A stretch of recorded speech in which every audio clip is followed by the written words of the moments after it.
তুরস্কের বাণিজ্য নিষেধাজ্ঞায় চরম বিপাকে ইসরায়েল। গাজা যুদ্ধের জের ধরে ইসরায়েলের সঙ্গে বাণিজ্য বন্ধ রাখার তুরস্কের সিদ্ধান্তে চরম বিপাকে পড়েছে তেল আবিব। আঙ্কারার ঘোষণার 3 দিন পর এমনই আভাস দিয়েছে ইসরায়েলের স্থানীয় সংবাদ মাধ্যম। গাজায় ইসরায়েলি আগ্রাসনের প্রতিবাদে গেল বৃহস্পতিবার 2 মে তেল আবিবের সঙ্গে সব ধরনের বাণিজ্য বন্ধের ঘোষণা দেয় তুরস্ক। বলা হয়, যতদিন পর্যন্ত গাজায় বর্বরতা চালাবে ইসরায়েল, ততদিন এই সিদ্ধান্ত বহাল থাকবে। গাজায় যুদ্ধবিরতিতে বাধ্য করতেই এমন পদক্ষেপ বলে জানান তুর্কি প্রেসিডেন্ট রিসেপ তাইয়েপ এরদোয়ান।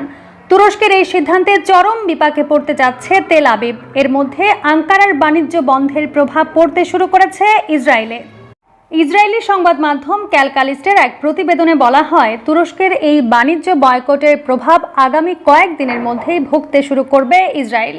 খাদ্যসহ নিত্যপণ্যের দাম হু হু করে বেড়ে যাবে।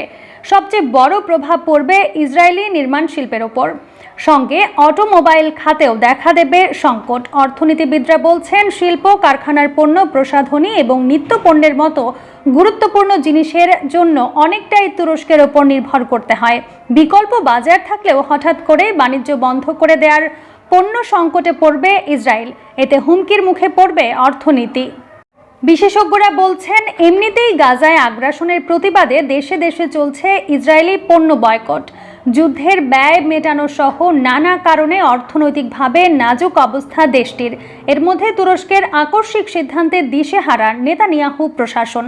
ইসরায়েলি সংবাদ মাধ্যম বলছে, তুরস্ক বাণিজ্য সম্পর্ক ছিন্ন করার পর বেশ অবাক হয়েছে নেতানিয়াহু সরকার। কারণ তারা ভেবেছিল তুরস্ক বাণিজ্য বন্ধ করে দেওয়ার হুমকি দিলেও এটি কখনো কার্যকর করবে না। কিন্তু তুর্কি প্রেসিডেন্ট রিসেপ তাইয়েপ এরদোয়ানের এমন কঠিন সিদ্ধান্ত ভাবিয়ে তুলেছে তেল আবিবকে। তুরস্কের বিকল্প বের করতে লম্বা সময়ের প্রয়োজন হবে।